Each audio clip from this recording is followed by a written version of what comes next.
On a quiet morning, the soft buzz of an alarm clock broke the silence of Mandy Patterson's bedroom.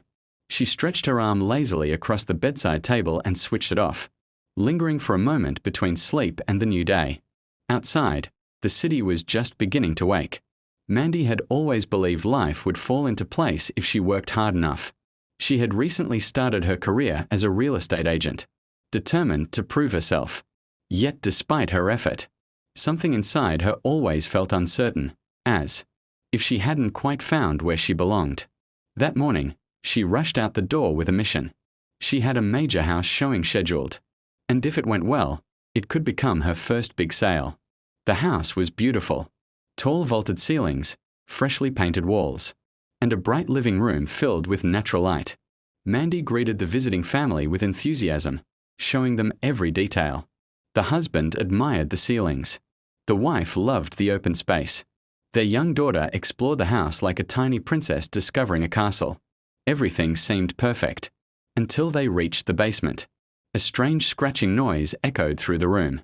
The little girl froze. "Mommy, what's that sound?" Mandy tried to laugh it off. "Oh, it's probably just a pipe. Or maybe a friendly ghost." The joke didn't help. Within minutes, the family rushed out of the house, unsettled and no longer interested in buying it. Mandy stood alone in the basement, sighing in frustration. Her first big sale had just slipped away. But as she followed the mysterious sound, she discovered something unexpected. A tiny kitten. It was curled up behind a box, shivering and frightened. Mandy's frustration melted instantly. "Well, hello there," she whispered. The kitten looked up with wide, curious eyes.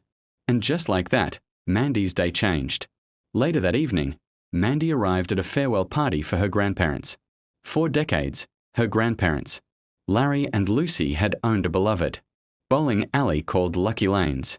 It had been the heart of the community and their place where they had first fallen in love. Now they were retiring to Florida.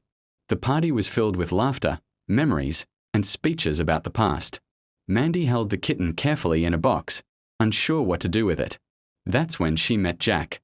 Jack was a veterinarian who volunteered at the bowling alley's pet adoption events. He was friendly, calm, and had an easy smile that made people feel comfortable. When he saw the kitten, he chuckled. "Cats don't eat carrots," he said kindly after noticing. Mandy trying to feed it one. "They prefer chicken." Mandy laughed. "I guess I'm not a cat expert." "Well," Jack replied, handing her his business card, "bring him to my clinic tomorrow. We'll check if he has a microchip and see if we can find his owner." Mandy felt relieved. And strangely, she also felt excited to see Jack again. The next day, Mandy visited the veterinary clinic. Jack examined the kitten. "No microchip," he said gently, "but he's healthy." "So, what do I do with him?" Mandy asked. "Put up flyers," Jack suggested. "If nobody claims him, we'll help find him a home." Mandy nodded, but something about the kitten made her smile. She decided to call him Little Monster. As the days passed, Mandy began spending more time at the bowling alley helping prepare it for its future. That was when her grandfather surprised her with unexpected news. He handed her a set of keys. "Mandy," he said warmly, "your grandmother and I want you to have the bowling alley." Mandy blinked in shock. "You mean, run it?" "For a month," he explained. "Try it out. If it's not the right fit, you can sell it." It was a huge responsibility, and Mandy wasn't sure she was ready. But deep down, the idea excited her. Meanwhile, her boyfriend Tom had very different plans. Tom was a successful real estate agent who had helped Mandy begin her career. He believed the bowling alley should be sold immediately. "Prime real estate," he said confidently. "You could make a fortune." But Mandy hesitated. She remembered her childhood there. The laughter, the music, the night spent bowling with her grandfather. Selling it felt wrong. As Mandy spent more time working at Lucky Lanes, something surprising happened. She started enjoying it.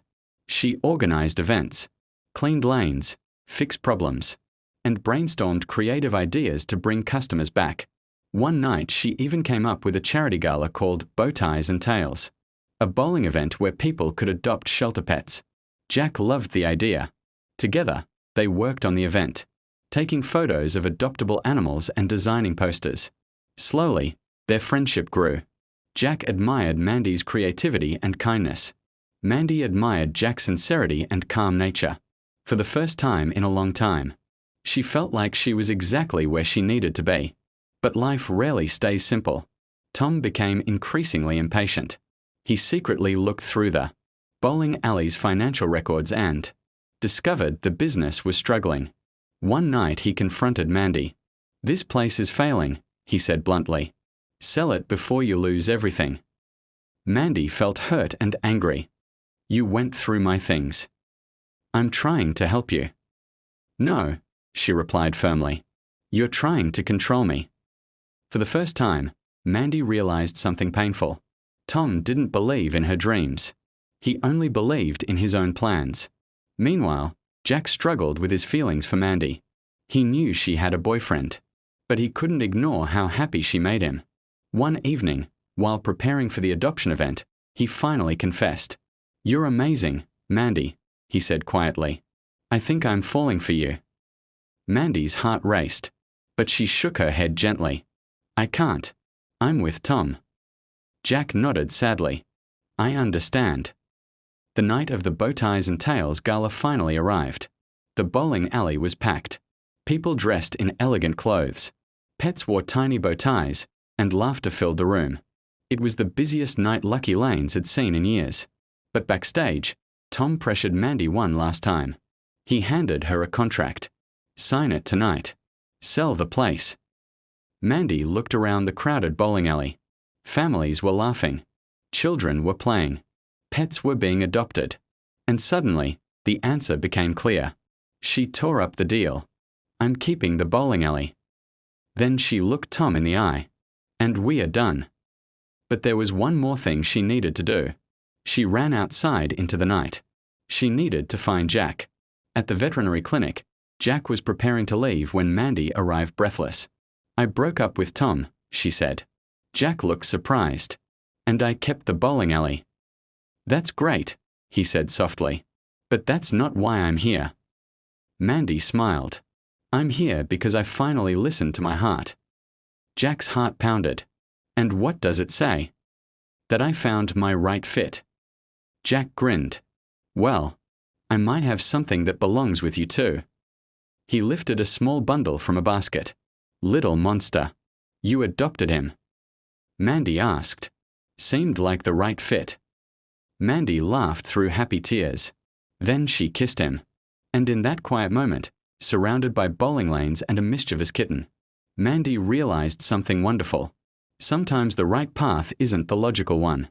Sometimes, it's the one that feels like home. Before we continue with the story, make sure you hit the like button, subscribe to the channel, and drop a comment below telling us where you're watching from. Your support really helps the channel grow.